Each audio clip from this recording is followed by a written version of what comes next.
네, 2019년 새해 들어서 새해는 이렇게 믿자 이런 시리즈 설교를 지금 하고 있는데요. 오늘은 세 번째 시간을 맞이했습니다.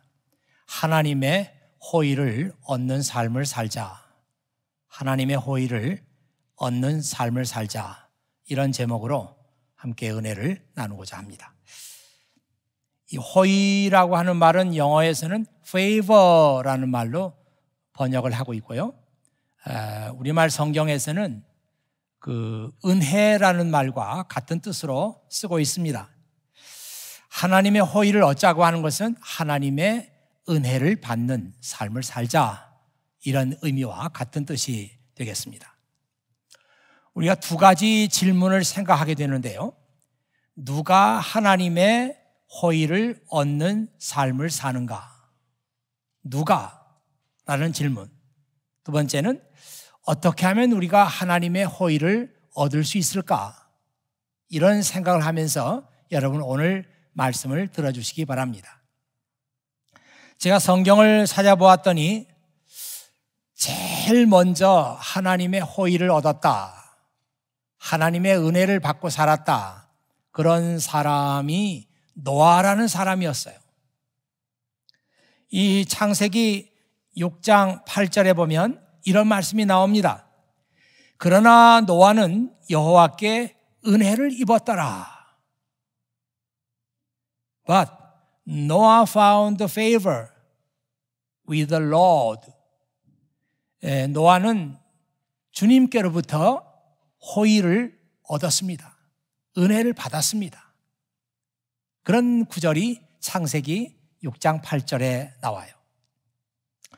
여러분 이 말씀을 잘 보면은 우리말에는 그러나 이렇게 되어 있고 영어 성경에는 but 이렇게 되어 있습니다.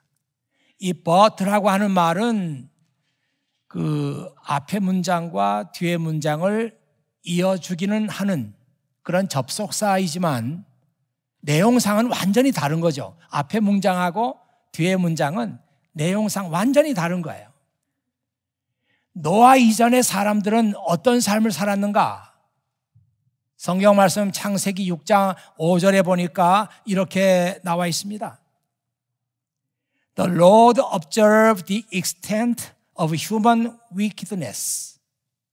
하나님께서 인간의 악이 어디까지 퍼지나 그 범위를 하나님께서 보셨다는 것입니다.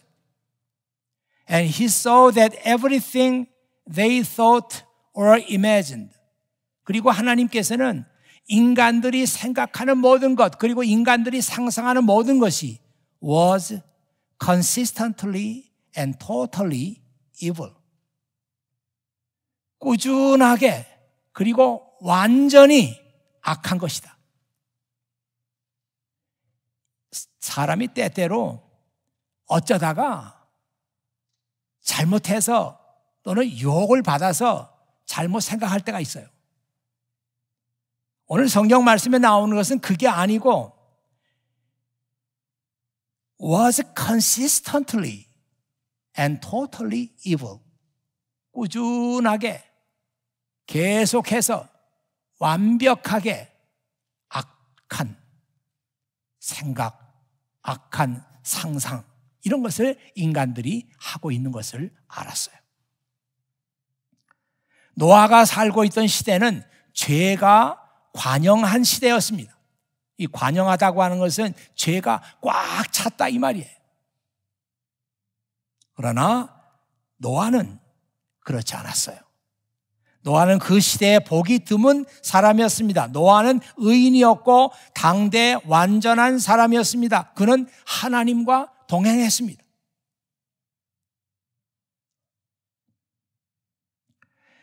노아가 어떻게 하나님의 호의를 얻는 삶을 살았을까? 노아가 어떻게 하나님의 페이버를 얻는 삶을 살았을까? 오늘 읽은 말씀 속에 그 클루가 있어요. 이래서 노아가 하나님의 페이버를 받았구나. 노아는 세상 사람들이 어떻게 살든지 간에 노아는 그 시대의 세상의 풍조가 어떤 식으로 흘러가든지 간에 상관하지 않고 노아는 하나님과의 관계에 집중했습니다. 그 얘기가 노아는 의인이었다고 하는 그 말씀 속에 들어있어요. 이 의인이라고 하는 성경의 얘기는 하나님과 올바른 관계를 맺고 사는 사람이란 뜻이에요. 옆에 사람이 어떻게 하든 시대가 어떻게 흘러가든 노아는 의인이었습니다. 노아는 하나님과의 관계에 가장 초점을 맞추고 그렇게 살았단 말이에요. 그래서 노아가 하나님의 페이버를 받았구나. 인간의 삶을 시기별로 나누어 본다고 하면 유아기, 청년기, 그 다음에 장년기, 노년기 이렇게 나눠볼 수가 있습니다. 전통적인 그런 분류예요. 유아기, 청년기, 장년기, 노년기. 그 중에 우리가 가장 주목하게 되는 게 청년기입니다. 우리 교회에 가장 많은 사람들이 청년들이에요. 이 청년의 시기는 우리 믿음의 파운데이션을 만드는 시기입니다. 그래서 이 시기를 파운데이셔널 피어리어드라고 말해요. 또 심리학에서는 포메이셔널 피어리어드라고 말합니다. 이 청년의 때에 하나님께 대한 믿음이 좋은 파운데이션 위에 세워져야 돼요. 그래야 우리는 하나님의 페이버를 얻는 삶을 살 수가 있습니다. 그 사람의 인생의 기초가 좋은 파운데이션 위에 세워져 있느냐 그렇지 않느냐 하는 것은 보통 때는 잘 알 수가 없습니다. 역경을 당하고 고난을 당하고 다급한 일을 맞이했을 때 과연 이 사람이 어떻게 그것을 이기고 어떻게 견디어 나가는가 하는 것을 보면은 이 사람의 믿음의 파운데이션이 잘 세워져 있구나 그렇지 않구나 하는 것을 알 수가 있습니다. 여러분 뉴욕의 맨해튼에 가면은 엠파이어 스테이트 빌딩이 있습니다. 엠파이어 스테이트 빌딩 우리가 잘 아는 빌딩이지만 그 빌딩에 대해서 우리가 아는 것이 별로 없습니다. 이 엠파이어 스테이트 빌딩은 1930년에 공사가 시작돼서 1년하고 몇 개월 만에 완성이 됐습니다. 이 1930년이라고 하는 그 해는 좀 기억할 만한 해죠. 왜냐하면 1929년에 미국에 대공황이 일어났습니다. 많은 실직자가 나오게 되고 경제적인 엄청난 타격을 받았어요.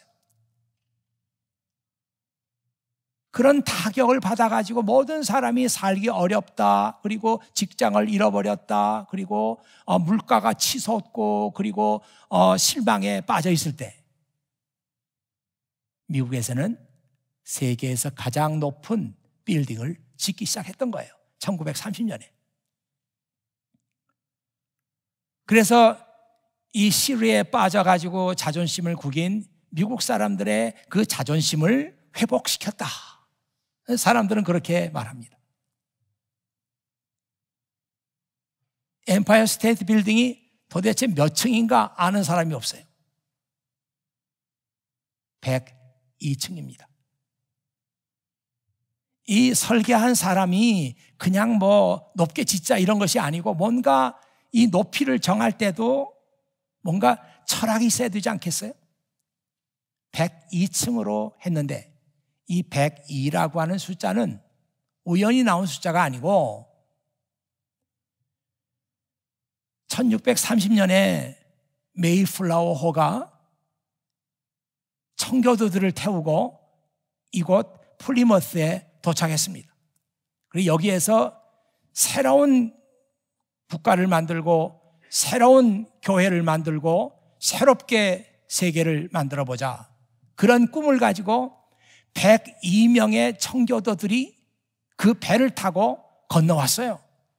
그래서 엠파이어 스테이트 빌딩이 102층인 것은 바로 102명의 청교도들이 메이플라워를 타고 왔던 그 역사를 거기다 담은 것입니다. 이 엠파이어 스테이트 빌딩은 지은 지 88년이 됐어요. 지금부터 88년 전에 세워진 건데, 여러분 지금 화면에 보시면은 얼마나 반듯하고 얼마나 아름답습니까? 아마 제 생각에는 앞으로 100년이 더 가도 엠파이어 스테이트 빌딩이 이렇게 아름다움을 계속 유지하고 있으리라, 이런 생각이 듭니다. 이 맨하탄의 그 집안, 맨하탄의 땅 속에 거대한 암석이 있다고 그러네요. 그 위에다가 세워진 이 엠파이어 스테이트 빌딩은 이렇게 세월이 많이 지나도 아름다움을 계속 유지하고 있습니다.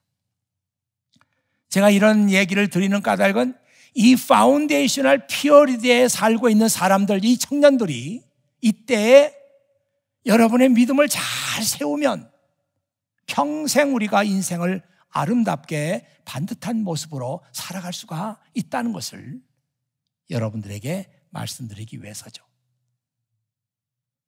노아는 하나님을 믿는 믿음의 기초를 잘 닦았습니다. 그랬더니 죄가 관영하여 모든 사람들이 죄를 짓고 하나님을 멀리할 때도 노아는 그 시대의 풍조를 따르지 않고 하나님과의 관계에 마음을 쏟았기에 그는 하나님의 호의를 얻을 수가 있었습니다.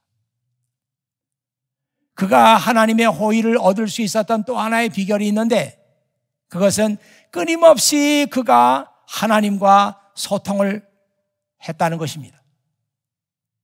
그 사실은 노아가 하나님과 동행했다고 하는 이 말씀 속에서 읽어볼 수가 있습니다. 소통은 두 사람 사이를 이어주는 통로와 같아서 소통이 끊어지면 우리는 상대방을 알 수가 없습니다. 하나님과 우리와의 관계에서도 마찬가지예요. 하나님과 소통의 채널이 열려 있으면 우리는 하나님을 알 수 있습니다. 그러나 이 소통의 채널이 끊어지면 하나님을 알 수가 없어요. 노아는 하나님과 끊임없이 소통했기에 하나님을 알았습니다. 하나님께서 무엇을 원하시는지, 하나님께서 무엇을 기뻐하시는지 알았어요.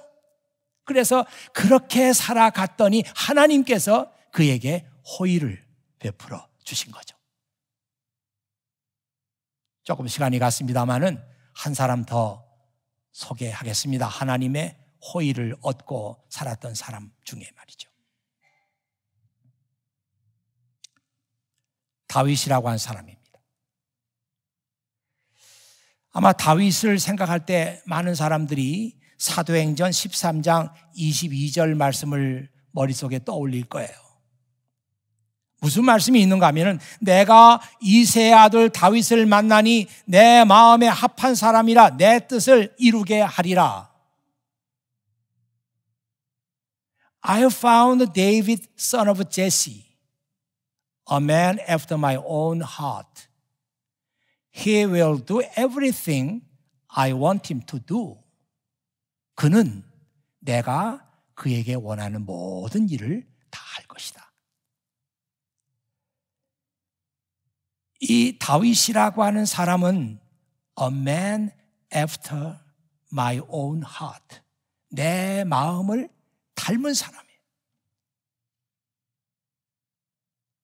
아마 우리가 이 구절을 읽으면서, 아니 하나님의 마음을 닮아 있으니까 당연히 하나님께서 그에게 호의를 베풀었겠다. 아니 하나님의 마음을 닮은 사람이 어떻게 살겠습니까? 안 봐도 다 알잖아요. 이 사람의 마음이 하나님의 마음을 닮아 있어요. 아니 그런 사람에게 하나님께서 호의를 베풀지 않겠어요? 그럼 많은 사람들이 다윗이 어떻게 하나님의 마음을 닮을 수가 있을지 잘 모릅니다. 제가 열왕기상 3장 6절의 말씀을 보니까 거기에 이런 말씀이 나와요. 한번 여러분 화면을 보시고 따라오시기를 바랍니다. 주께서 저의 아버지 다윗에게 큰 은혜를 베풀어 주셨습니다. 저희 아버지는 주님 앞에서 진실되고 공의로우며 정직한 마음으로 살았습니다.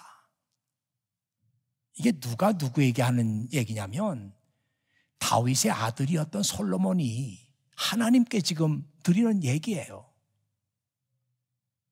다윗의 아들 솔로몬이 우리 아버지는 이런 사람이었습니다. 우리 아버지는 주님 앞에서 진실되고 공의로우며 정직한 마음으로 사셨습니다. 이게 참 저한테는 감동이었어요. 자식의 입에서 우리 아버지는 이런 사람이었다고 지금 이 말이 나오고 있는 거잖아요. You showed faithful love to your servant, my father David. 주님께서는 저희 아버지 다윗에게 faithful love를 보여주셨어요. 성실한 사랑, 변함없는 사랑을 우리 아버지에게 주님께서 베푸셨습니다. Because he was honest and true and faithful to you. 왜냐하면 우리 아버지께서 우리 주님께 정직하고 참되고 성실하게 행했더니 주님께서 우리 아버지에게 faithful love를 보여주셨습니다. And you have continued your faithful love to him today. 그리고 우리 주님께서는 오늘까지 그에게 continued your faithful love, 성실한 사랑, 변함없는 사랑을 지금도 베풀어주고 계십니다. 이 얘기잖아요. 자, 이게 참 한 사람의 인생을 이 세 마디로 요약이 되잖아요. 정직, 참된 것, 그리고 성실. 다윗의 생애가 이 세 가지로 요약이 됩니다. 근데 참 여기서 honest, 정직, true, 참된 것, faithfulness, 성실한 것, 이게 사실은 알고 보면은 헤세드라고 하는 히브리 말을 번역한 거예요. 이 헤세드라고 하는 말은 인간을 향한 하나님의 마음을 말할 때 우리가 헤세드라고 말합니다. 인간을 향한 하나님의 마음 어떤 것인가? 그 많은 것으로 얘기할 수 있지만 히브리 단어는 한 단어에 헤세드라고 하는 단어인데요. 이게 많은 내용을 포함하고 있는데 정직, 그리고 참된 것, 그리고 성실한 것, 이 다 헤세드라고 하는 단어 속에 다 들어있어요. 그러니까 우리가 이 말씀을 잘 묵상해 보면 다윗이 참되게 살았고 정직하게 살았고 그리고 성실하게 살았다는데 이것은 결국은 하나님의 마음을 잘 알고 하나님의 마음대로 산 거예요. 그랬더니 하나님께서 그에게 호의를 베풀어 주셨습니다.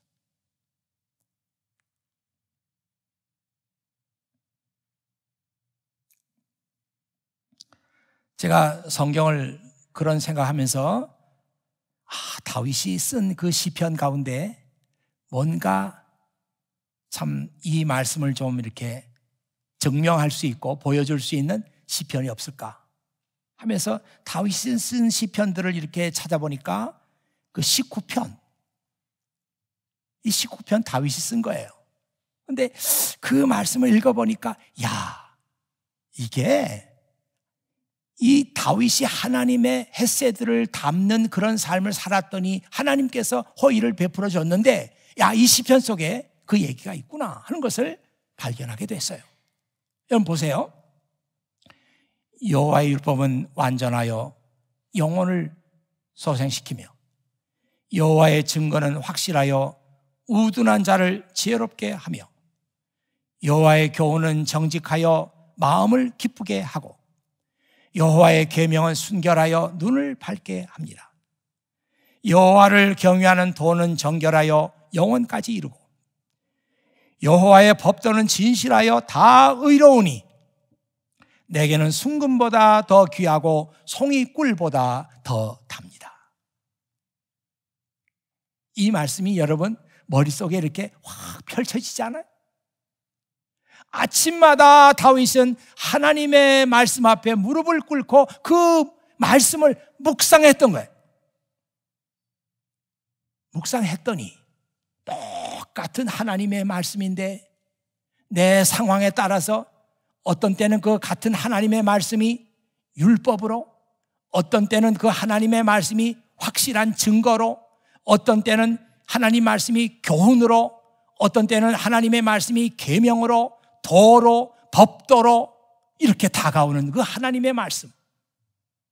야, 이게 진짜 엄청난 말씀이에요.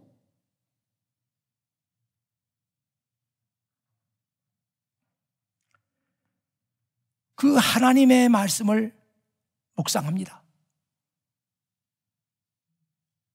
내 인생의 교훈으로, 내 인생에 꼭 지켜야 될 계명으로, 내가 걸어가야 될 도로, 도가 길이란 뜻이잖아요. 도로. 하나님의 말씀을 묵상해. 그리고 마지막에 뭐라고 그러는가 하면 나의 반석이시며 나의 구속자이신 여호와여 내 입의 말과 마음의 묵상이 주님 앞에 연락되기를 원하나이다. 아, 이게 참 아름답게 번역이 됐는데 무슨 뜻인지 잘 몰라요. 보세요. May the words of my mouth and the meditation of my heart. 내 입의 말과 내 마음의 메디테이션. 지금 내가 하나님 말씀을 놓고 묵상하는 그 묵상하면서 내 속에 생겨나는 많은 생각들, 묵상하는 것들 be pleasing to you. may be pleasing to you. 이것들이 정말 주님께 기쁨을 드리는 그런 것들이 되었으면 좋겠습니다. 제가 하나님 말씀 묵상하니까 이런 생각도 들고 저런 생각도 들고 이런 그 묵상을 하는데 이것이 정말 하나님께 기쁨이 되는 그런 생각이 되기를 바랍니다. 다윗은 아침마다 이런 생활을 했던 거예요.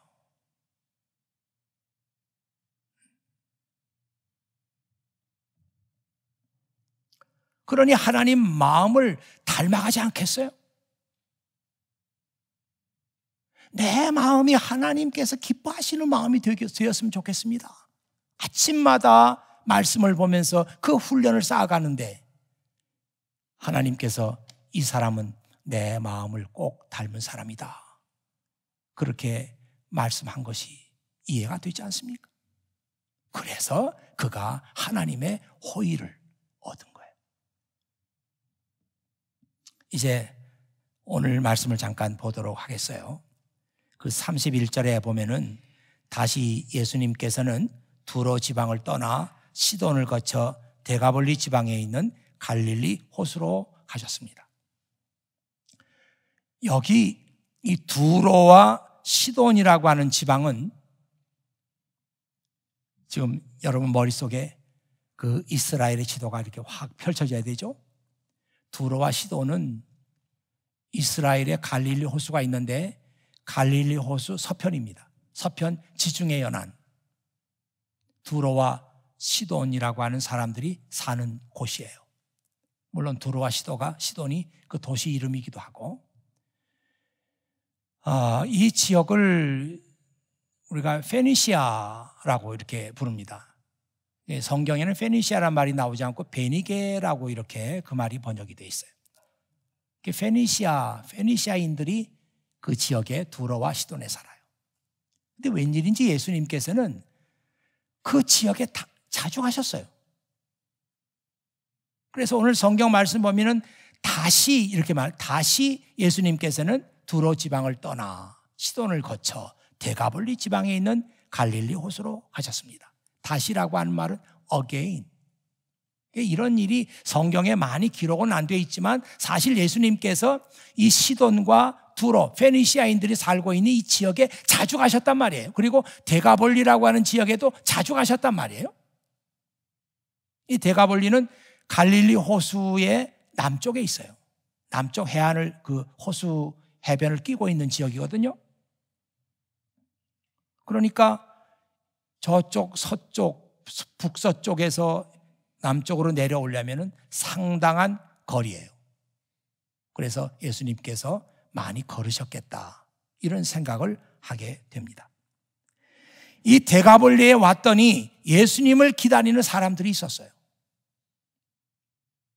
듣지도 못하고 말도 못하는 사람 하나를 데리고 사람들이 예수님이 오시기만 기다리고 있었습니다.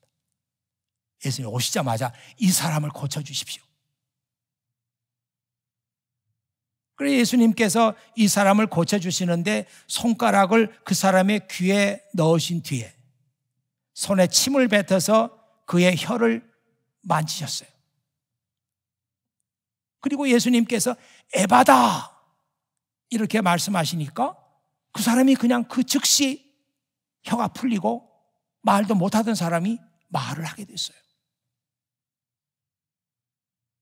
이 에바다라고 하는 말은 아람어입니다. 아람어라고 하는 것은 예수님 당시에 팔레스타인 지역 또 시리아 그 지역에서 쓰고 있던 언어예요. 방대한 지역에서 이 아람어를 사용하고 있었습니다. 그 당시에.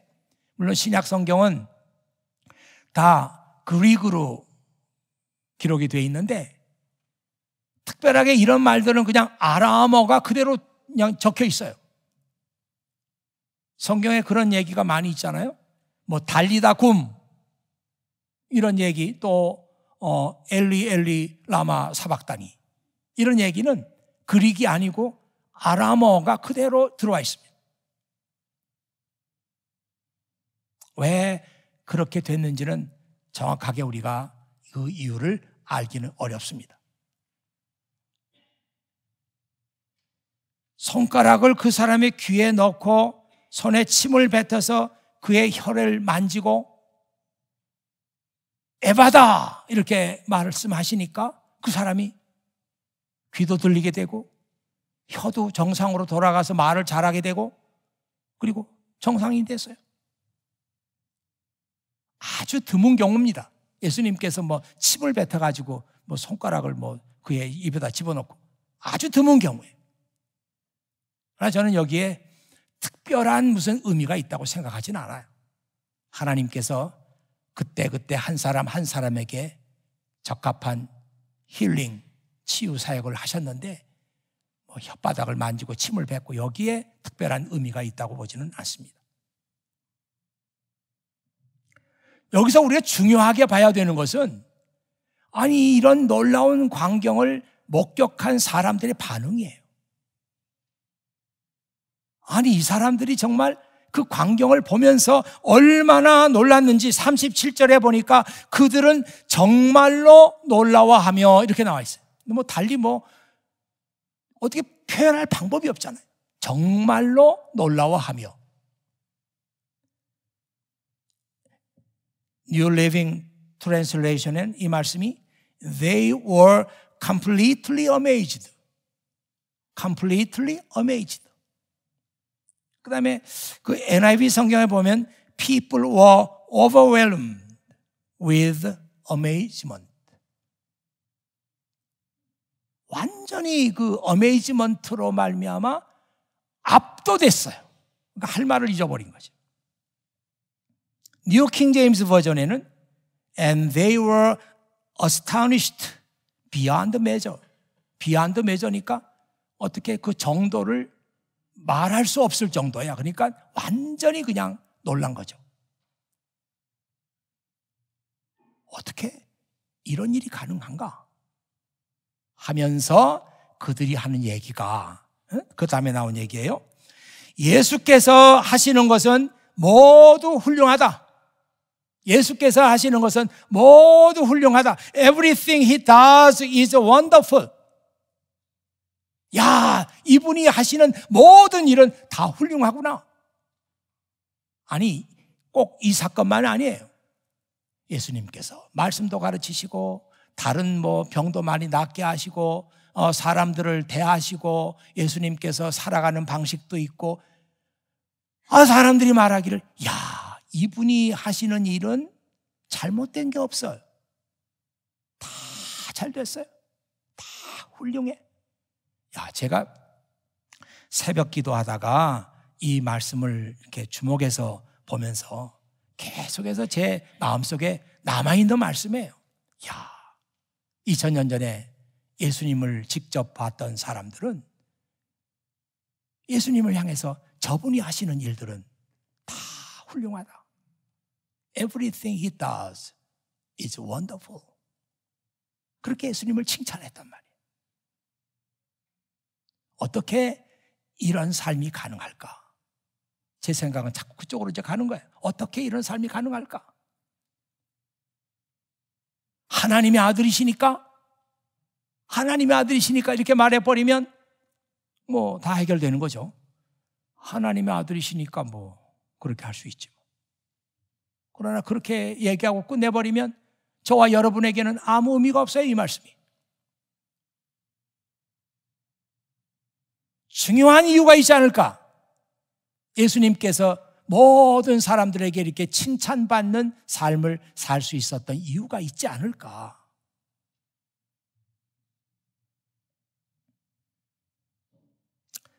저는 그 이유가 예수님께서 끊임없이 하나님과 소통했다는 이 사실에서 발견합니다. 소통의 힘이에요.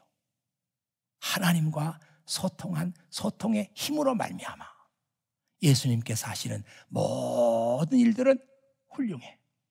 잘못된 게 없어. 사람은 누구나 살아가면서 유혹을 받습니다. 여러분에게도 유혹이 있고 저에게도 유혹이 있는데 유혹에 넘어가는 사람이 있고 유혹을 이기는 사람이 있어요. 예수님은 유혹을 이기신 분입니다.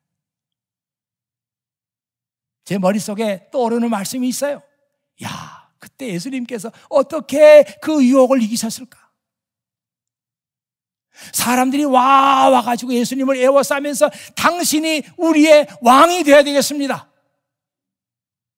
왕이 되어달라고 사람들이 요청하는 거예요. 이걸 어떻게 뿌리칩니까?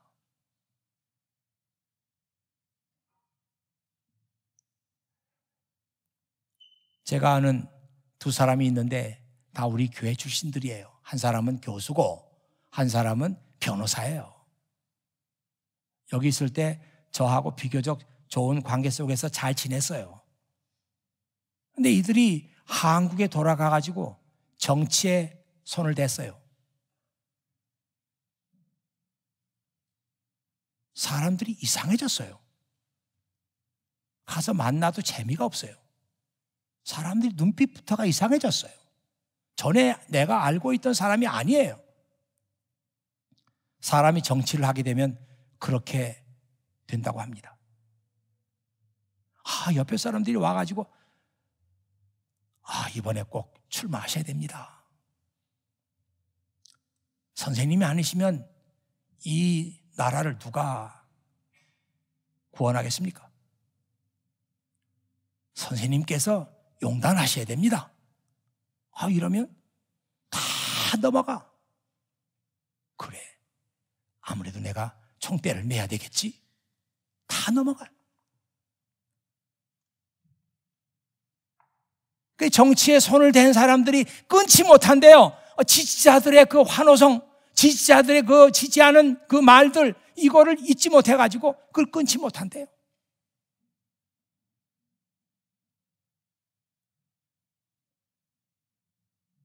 두 사람도 보니까 거의 패가망신 해가는 것 같더라고요. 돈 있는 거 다 쏟아붓고 떨어지고.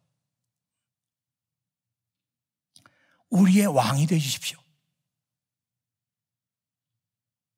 어떻게 그 요청을 뿌리칩니까?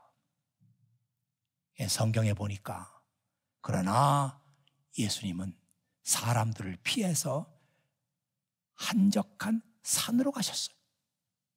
사람들이 없는 산으로 가셨어요. 혼자. 이 혼자 산으로 가셨다고 하는 것은 성경에 나오는 다른 말씀들, 예수님께서 한적한 곳에 가셔서 기도하셨다, 이 말씀과 똑같은 말씀이에요. 예수님께서는 그렇게 지지자들이 막 이렇게 야단을 치고 왕이 되어달라고 하고 이렇게 환호성을 지를 때 그 사람들의 환호성을 뒤로 하고 산으로 가서 하나님과 소통의 시간을 가졌던 것입니다. 하나님께 기도하면서 하나님, 저들은 지금 저에게 왕이 되라고 합니다. 이 일이 정말 하나님께서 원하시는 길입니까? 하나님과 소통하면서 그의 길을 수정하는 거예요. 아니, 내가 저 사람들의 말로 가면 안 돼. 하나님께서 원하시는 길은 이 길이야. 그렇게 예수님께서는 하나님과 소통하는 시간을 가졌기 때문에 유혹에 빠지지 않을 수가 있었어요. 그랬더니 잘 보세요, 여러분. 자, 노아도 그렇게 하나님과 소통했더니 하나님께서 페이버를 주셨고, 다윗도 하나님과 아침마다 소통하는 시간을 가졌더니 하나님께서 페이버를 주셨어요. 이는 내 마음과 똑 닮은 사람이다. 하나님께서 다윗에게 그 부어주신 그 은혜, 그 호의, 페이버는 성경에 다 나와 있어요. 엄청난 거예요. 예수님께서도 하나님과 끊임없이 소통하면서 자기의 길을 갔더니 하나님께서 이는 내 사랑하는 아들이요 내가 기뻐하는 자다. 이는 내 사랑하는 아들이요 내가 기뻐하는 자다. 하나님께서 그에게 페이버를 주신.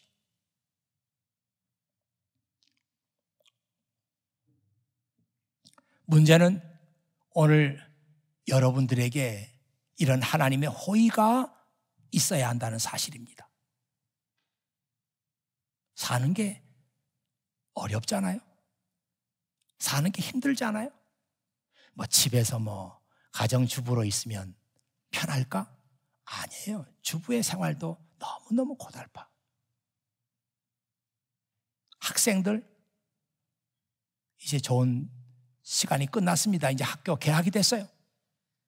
그동안 잘 놀았죠. 잠깐 동안 또 시작됐어요. 비즈니스 하는 분들 마음이 편할까? 날마다 힘든 전쟁입니다. 누구 하나 여기에 전 하나님의 호의 원하지 않습니다. 이런 사람 여기 누가 있어요? 다 호의를 얻어야 돼요. 우리가 살아가면서 누구의 도움을 받는다는 게 정말 중요한데 우리를 도와줄 사람이 누가 있습니까? 친척이 도와줘요? 정말 여러분이 그 난관에 빠져 있는데 여러분 도와줄 사람 주변에 누가 있습니까? 없어요. 형제도 여러분을 도와주지 못합니다. 그런데 성경에 보니까 우리가 사람의 도움이 아니라 하나님의 도움을 받는 길이 있다. 오늘 성경이 우리에게 그것을 보여주고 있잖아요. 여러분 그 화면 한번 봐보세요. 시편 118편 8절에서 9절 말씀을 제가 읽어드리겠습니다. 여호와께 피하는 것이 사람을 신뢰하는 것보다 나으며 여호와께 피하는 것이 고관들을 신뢰하는 것보다 나았도다. 아니 주변에서 나를 좀 도와주는 사람이 있어요. 지난 주간에는 제가 이메일을 하나 받았는데요. 진짜 그분을 도와줄 수 없는 게 안타까워요. 내가 그를 도와준다는 게 그를 위해서 기도하는 것밖에는 다른 방법을 찾질 못했어요. 물론 기도가 강력하다고 하지만 할 수 있다면 다른 방법이라도 참 도와주고 싶은 그런 생각이 들지만 어떡해요? 큰 프로젝트가 잘 진행이 돼가지고 지금 막판에 컨트랙을 해야 되는 이 엄중한 시간이 다가오고 있는데 이 사람이 지금 뱅크럽시에 빠지게 됐어요. 큰 프로젝트가 지금 계약을 하려고 하는 이 판에 이분이 뱅크럽시에 빠지게 됐어요. 이 뱅크럽시에 빠져버리게 되면 그런 사람하고 누가 계약을 합니까? 야, 이거 어떻게 좀 도와줄 수 없나? 안타깝더라고요.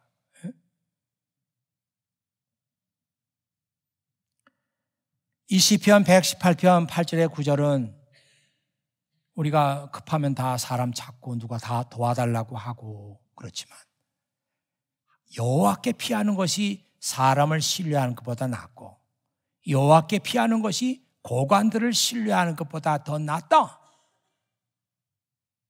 하나님의 도움이 진짜 도움이라는 거죠. 하나님의 호의가 진짜 우리 인생에 필요하다는 거예요. 그 하나님의 호의가 우리에게 주어질 수 있는 길이 있다. 그 길은 내가 하나님과 끊임없이 소통하는 것이다. 여기 여러분 가운데 정말 꾸준하게 하나님께 기도하는 시간을 가지며 하나님과 기도를 통해서 소통하고 있는 분들 계십니까? 그런 분들은 하나님의 호의를 얻을 거예요. 왜? 아니, 하나님과 소통하는 사람은 하나님을 닮아갈 수밖에 없어요. 여기 앉은 여러분 가운데 날마다 꾸준하게 성경을 읽으면서 성경을 묵상하고 성경 묵상하면서 들어오는 생각이 하나님을 닮기를 원하는 그런 삶을 계속해서 살고 있는 분이 계십니까? 그런 사람들은 하나님과 말씀을 통해서 지금 소통하고 있는 거예요. 하나님은 그런 사람들을 기뻐하실 거예요. 호의를 베푸실 거예요. 그러나 제가 압니다. 여러분 가운데 많은 사람들이 하나님과의 소통의 채널이 막혀 있어요. 그래서 하나님의 호의를 받을 수 있는 길이 없습니다. 새해는 이렇게 살자. 새해는 제발 여러분들이 하나님과 소통의 채널을 여세요. 새벽 기도 나오라고 그렇게 얘기하는 그런 차원이 아니에요, 지금. 직장에서도 기도할 수 있고 직장에서도 말씀 볼 수 있고 하여튼 여러분들이 하나님과 소통의 채널을 새해는 열고 사세요. 그래야 하나님을 닮아가게 되고 그래야 하나님의 호의를 받을 수가 있습니다. 노아도 그랬고 다윗도 그랬고 예수님도 그랬고 이제 우리가 예외가 아니잖아요. 나는 그렇게 안 해도 하나님의 호의를 받을 수 있을 거야. 아니에요. 없습니다.